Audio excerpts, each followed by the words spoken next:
Yesu Kristo nashimwe, Mwami Yesu ahimbazwe. Basuhuje mu izina rya Yesu Kristo, Mwami w'abami, mwamugira neza, imbabazi, amahoro, umunezero bigwire kuri mwebwe bene data. Uyu ni umunsi mwiza Imana iguhaye wowe nanjye kugira ngo tuwukoremo ibyiza, kandi yaguhaye kugira ngo ukoremo ibyiza byo gutungana. Uri kumwe nanjye Twahirwa Emmy, nagira ngo dusangire ijambo ry'Imana. Turi hano kuri YouTube channel Itabaza ry'Agakiza. Reka dusenge. Uwiteka Nyiringabo Imana, tuguhaye icyubahiro, turagushimiye kushobora byose, tugushimiye imbabazi zawe, tugushimiye ubuntu bwawe warakoze, waraturinze ibihe bitambutse, kandi Imana tugushimiye n'uyu munsi, ndetse Mwami tukuragije n'ibiri imbere. Data ariko ukomeze kutugirira neza, abarwayi nibakire mu izina ryawe Yesu Kristo, impumyi nizihumuke mu izina ryawe Yesu Kristo, ababaye nibanezerwe mu izina ryawe Yesu Kristo, abafite ibibazo n'imitwaro myinshi baremereye nibaruhuke. Mwami Yesu, reka imbaraga zawe, imbabazi zawe bigendagende kuri buri umwe wese, kandi uhumugisha umuntu wese uteze amatwi iri jambo. Urakoze Data mwiza, uhaye icyubahiro kuri mwiza, izina rye nirihimbazwe. Amen. Haleluya. Wowe uyu munsi utagendekeye neza wihangane, ari ubwo wenda waba wagize ibyago ukaba wabuza abawe, ihangane. Yesu Kristo adufitiye byinshi, yagiye mu ijuru kudutegurira aho tuzaba. Rero ntugire ubwoba, ari ubwo mu kazi bitagenze neza, umukoresha wawe cyangwa abukoresha batakubwiye neza, wihangane. Ari ubwo wumva uremerewe, ubabaye, amarira ari menshi akuzuye igituza ariko wabuze uririra, Paul sana, ndagira ngo nkwibutse ko Kristo ari maso kandi aguteze amatwi, arimo arakumva. Ariko mwiriwe nanone, tugiye kwiga ku ijambo ry'Imana ritubwira uburyo ki dukwiye kwitwara imbere y'Imana. Ese ni gute umukristo akwiye kwitwara imbere y'Imana? Ese gusenga no kwiriza hari icyo bishobora gutuma mpindukaho? Ese hari icyo bimarira Imana? Ndagira ngo mubwire ko igisubizo naguhereza ku gusenga no kwiriza ko hari icyo bimarira Imana ntacyo, ahubwo bigira icyo bimarira wowe ubikora. Kuki dusenga tukiriza, kuki gusenga no kwiriza bitadushyikiriza ibyo dushaka kandi ari byiza kubikora? Impamvu si ukubyanga, si no kubireka, kuko ikibazo ni uburyo tubikoramo. Hari ubwo tubikora nabi. Twifashishije Bibiliya turasoma igitabo cy'Abaroma ibice byaho 9 umurongo waho wa 16. Reka dusome. Aratubwira ngo nicyo gituma bitaba ku bushake bw'umuntu cyangwa kubw'umwete abigirira, ahubwo biva ku Mana ibabarira. Haleluya. Ntabwo biva ku bushake bw'umuntu, nta nubwo biva ku bw'umwete n'imbaraga yabishyizemo, ahubwo bituruka ku Mana ibabarira. Ibyo dukenera byose bituruka ku Mana ibabarira. Imbaraga zishobora gutuma utekereza kandi ugashaka ndetse ukanabikora gusenga no kwiriza, nuko ugomba kumva ko hari impamvu ituma ubikora kugira ngo wowe ubyungukiremo.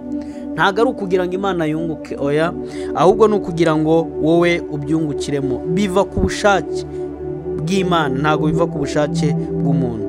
Hari imbaraga rero zitubamo twebwe ubwacu, nyamara zidakomoka ku biryo, zidakomoka ku byo tunywa, zidakomoka ku byo twambaye, zidakomoka mu miryango tuvukamo, zidakomoka ku bindi, ahubwo zikomoka muri Yesu Kristo.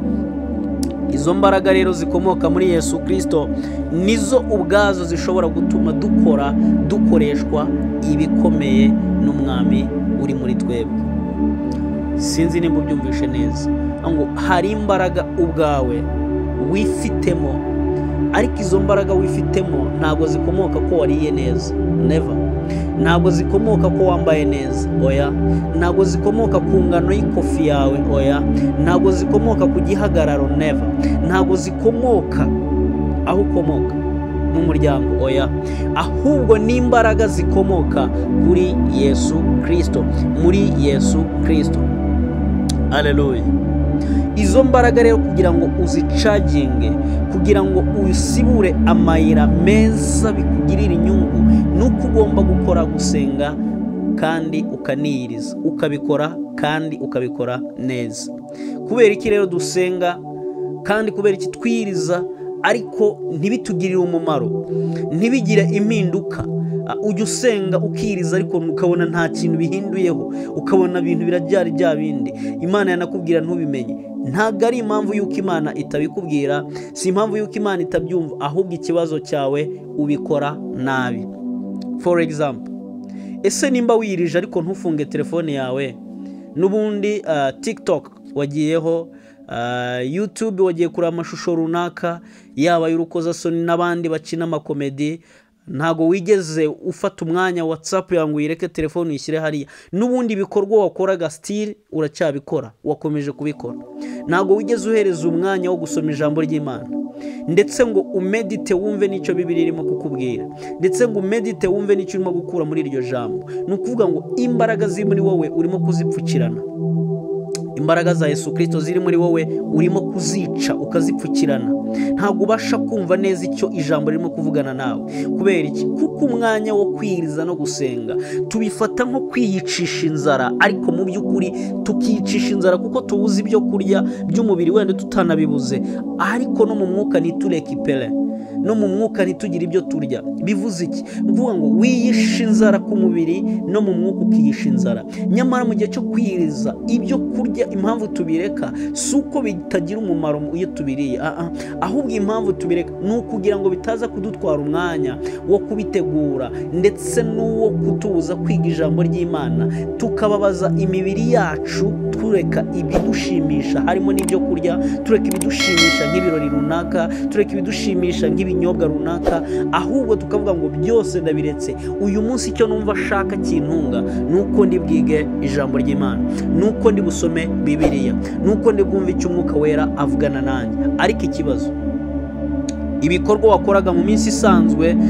mu bihe runaka utarimo gusenga, n'ubundi wavuze ko uyu munsi wirije cyangwa uvuze ko ejo wiyirije, ariko n'ubundi ibikorwa wakoze ntaho bitandukaniye n'ibyo wakoraga n'ubundi. Kwiriza rero tubikora nabi. Dusome Samweli wa mbere ibice 17 umurongo wa 45 tujagera ku murongo wa 50, twumve n'imbaraga ki umuntu yifitemo muri we. Reka dusome.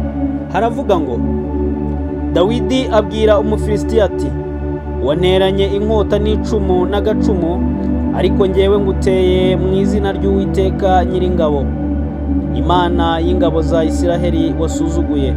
Uyu munsi Uwiteka arakungabiza, nkwice nguce igihanga, kandi ndagaburira ibisiga byo mu kirere n'inyamaswa z'inkazi zo mu ishyamba, intumbi z'ingabo z'Abafilisitiya, kugira ngo abo mu isi yose bamenye ko mu Isiraheli harimo Imana, kandi ngo iri teraniro ryose rimenye ko Uwiteka adakirisha inkota cyangwa icumu, kuko intambara ari y'Uwiteka kandi ari we uzabatugabiza. 48. Nuko Umufilisitiya ava ahari aza guhura na Dawidi. Dawidi ahuta yiruka yerekeye ingabo zabo ngo ahure n'Umufilisitiya. Dawidi akabakaba mu mvumba ye, akuramo ibuye ararirekera, arikocora Umufilisitiya mu ruhanga, ririgitiramo, yikubita hasi yubamye. Uko niko Dawidi yahanguye Umufilisitiya ibuye ry'umuhumetso, aramunesha, aramwica, kandi nta nkota Dawidi yari yitwaje. Uwiteka Imana idufashe. Nagira nkubwira ngo ririya buye Dawidi yafashe agakaraga, si kubw'imbaraga ze, si kubw'ubwenge bwe, ahubwo ngo yafashe ibuye akabakaba mu muhumetsi ryari risigayemo, the last, arangije ararikaraga, araritera, rikocora mu muhumetso, rikocora mu gihanga cya Goliyati. Bishatse kuvuga iki? ntabwo Imana icirisha inkoni, ntabwo Imana icirisha amacumu, ntabwo Imana icirisha uko umuryango wawe uri, ntabwo Imana izagukorera ibyiza kubera yuko iwanyu mukomoka mwishoboye, ntabwo izagira kubera ko wize, ntabwo izakuzamura kubera ibintu byinshi. Izakuzamura ishingiye ku kikwiriye gukora, ikuzamura ishingiye ku kintu gitoya gusa. Muri wowe harimo confidence, wifitemo imbaraga.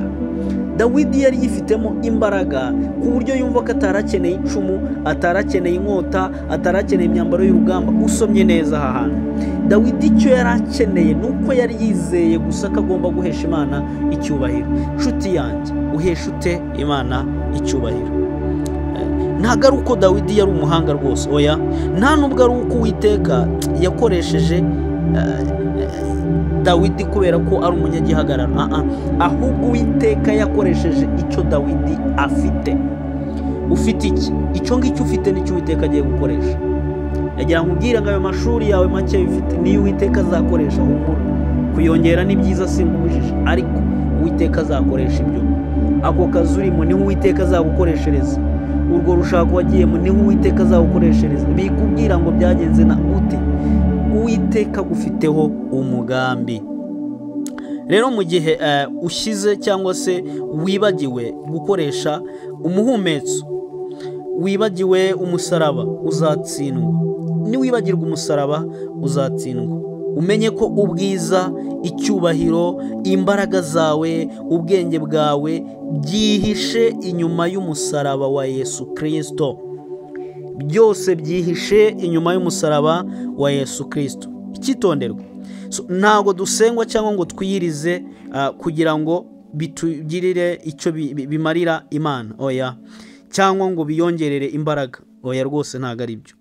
Ahubwo ibikorwa byose byo gusenga no kwiyiriza no kuramya Imana no kuyishakana umwete bigirira umumaro cyangwa se ingaruka njyewe ubwanjye gusa, bikongera umubano mwiza hagati yanjye n'Imana, kandi ubifitemo inyungu ni njyewe. N'Imana ibifitemo inyungu, ariko ninjye cyane ubifitemo inyungu. Ninkubwira ngo rero Imana inkoresha kubera ko nsenga, niyiriza, nzaba nkubeshye rwose. Ahubwo Imana ikoresha abayishaka, bayishakana umwete, bakayumvira, bakagendera mu nzira zayo. Rero Imana ninkoresha, nanjye nzaba ndi muri abo bayishakana umwete, bayumvira kandi bayikunda. Nanjye nzaba ndi hehe? Muri abo. Ntabwo Imana izankoresha kubera ko nishije inzara ku byo kurya. Ni byiza, ariko nimbikora neza, nimba ntabikora neza. Rero ndagira nkubwire ngo guma mu muhamagaro wawe Imana yaguhamagariyemo, uhabe uhesha Imana icyubahiro. Icyo waba uri cyo cyose, gumaho ukorera ibyo ukwiye gukora, guma bari ibyo ukora. Yewe waba mu nzego za leta, aho ngaho ukwiye kuhaba umumaro. Waba ushinzwe umutekano, aho ngaho ukwiye kuhaba umumaro. Waba uri umushoferi, aho ngaho ukwiye kuhaba umumaro. Waba ukata amati, aho ngaho ukwiye kuhaba umumaro. Mwarimu, aho ngaho ukwiye kuhaba umumaro. Umuhamagaro wawe uri aho ngaho, ahubwo witegereje neza, kuko ukorera y'ibihesha Imana icyubahiro, kuko ukorera iby'Imana ishaka. Imana ihitamo gukoresha uwahisemo kwihisha inyuma y'umusaraba. Haleluya. Imana ihitamo kugukoresha kubera ko wahisemo kwihisha inyuma y'umusaraba.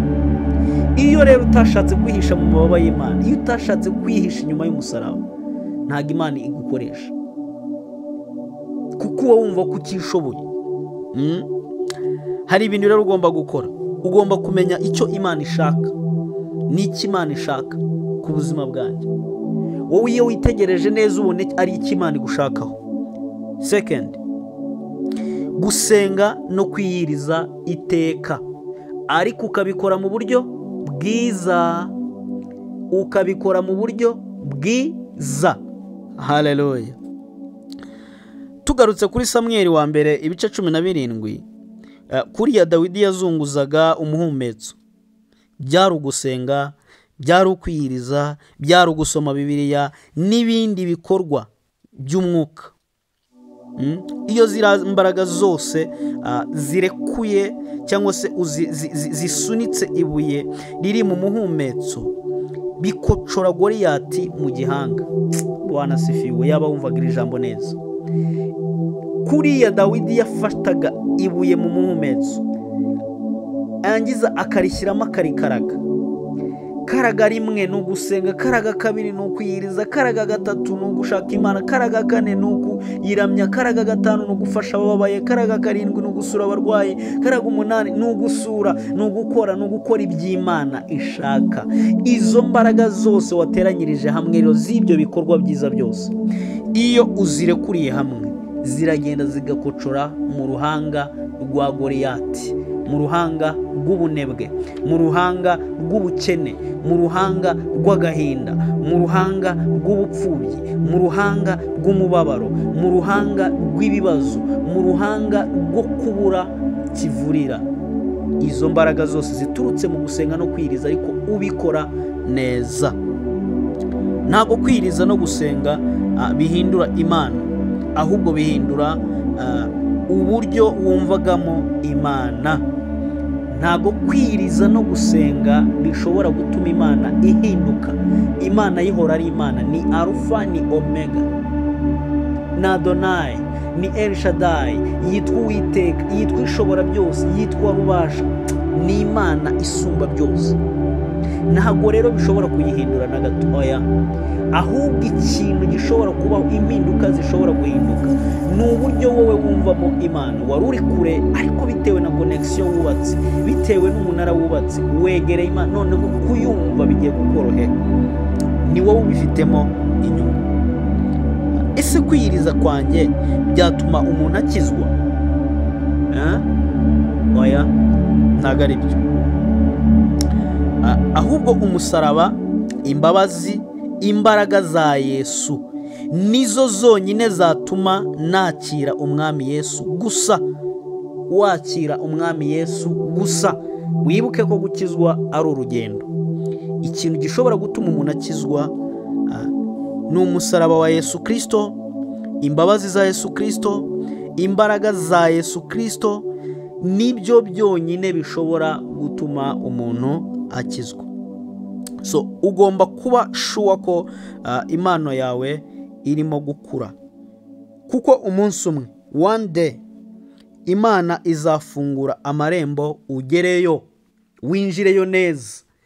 Umunsi umwe wonyine Imana izafungura amarembo winjireyo.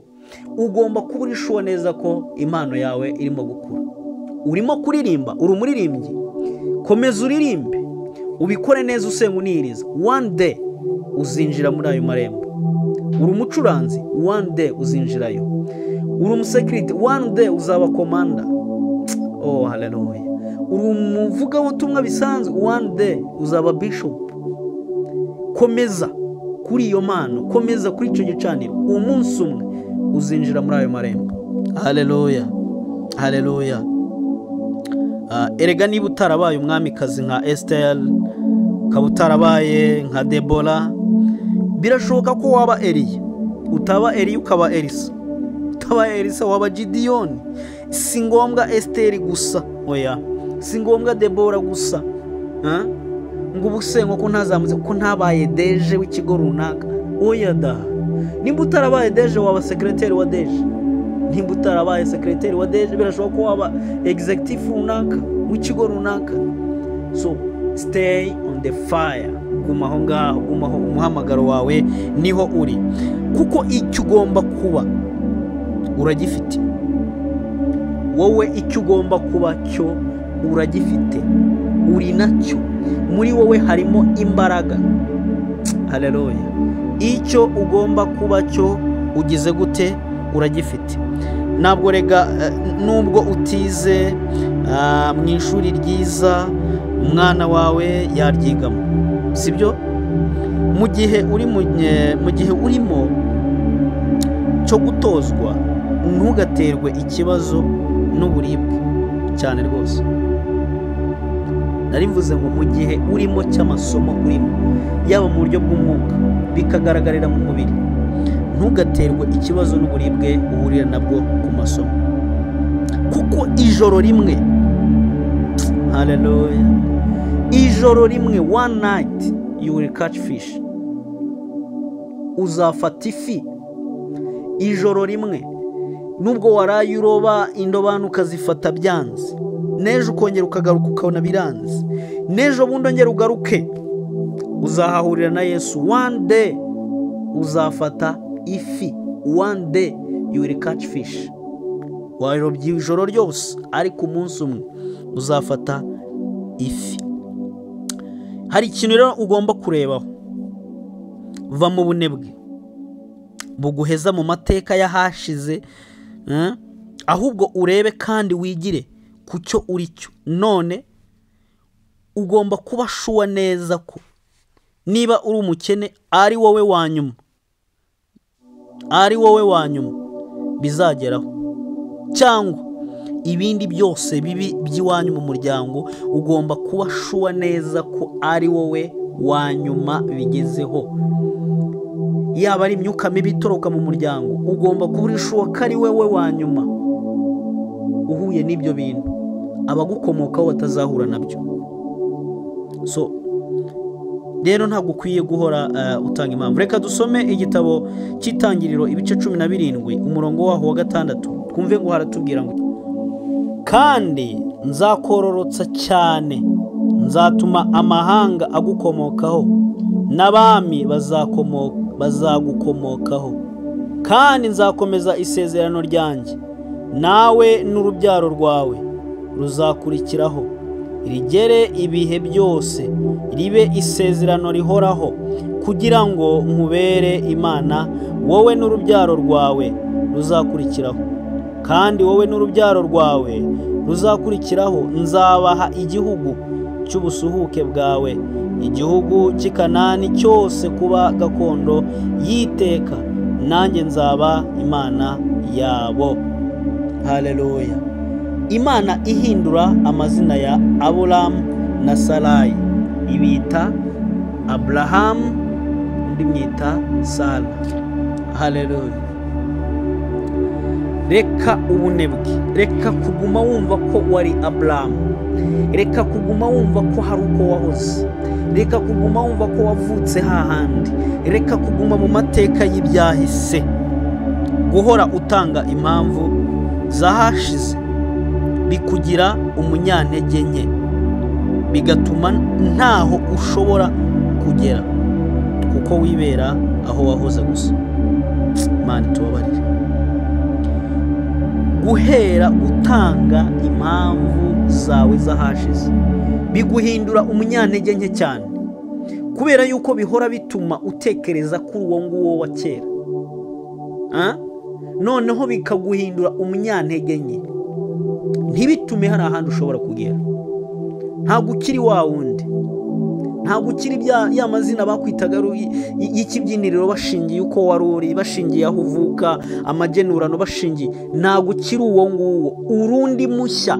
Kristo yakugize mushya, nk'uko ijambo ry'Imana ritubwira ngo iyo umuntu ari muri Kristo Yesu aba ahindutse icyaremwe gishya. Uri icyaremwe gishya, ntabwo ukiri runaka abo bise amazina bashingiye ku byo bakoze, kuko basabirizaga, kuko bategerezaga ibyo kurya, kuko babariraga inkono igiye gushya, bakashingira ku bintu runaka byakurangaga muri icyo gihe. Ntabwo ari kukiri, wahinduriwe izina, uri icyaremwe gishya. Ntugume mu mateka rero yo kuba uwo wahoze uri we, kubera yuko nuguma mu mateka y'aho wahoze birakugira umunyantege nke.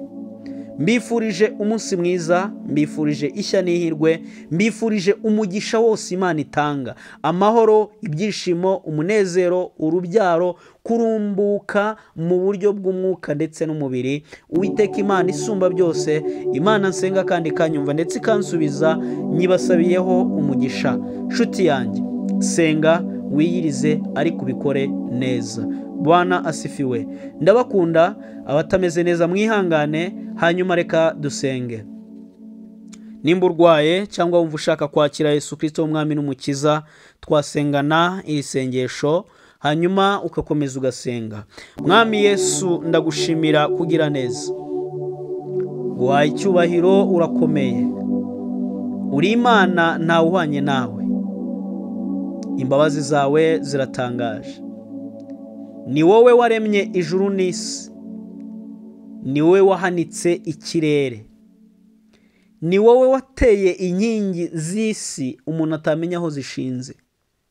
Uri Imana, waduhaye umwana wawe Yesu Kristo ngo atubere igitambo cy'ibyaha byacu. Gira uti mbabarira. Yesu Kristo tubabarire, babarira abakiri mu byaha, babarira uyu mwene data wari unaniwe, babarira uyu mushiki wanjye wari unaniwe, babarira mama uyu wari unaniwe n'uyu mupapa wari unaniwe, baruhure. Mana, ubambika imbaraga, ubambika ubwenge, ubambika ubushobozi, ubambika amahoro, ubambika umunezero, imbaraga n'ubuntu byawe biganze. Tubisabye twizeye izina ryawe Yesu Kristo, amen. Mugire ibihe byiza, ndabakunda. Ciao ciao.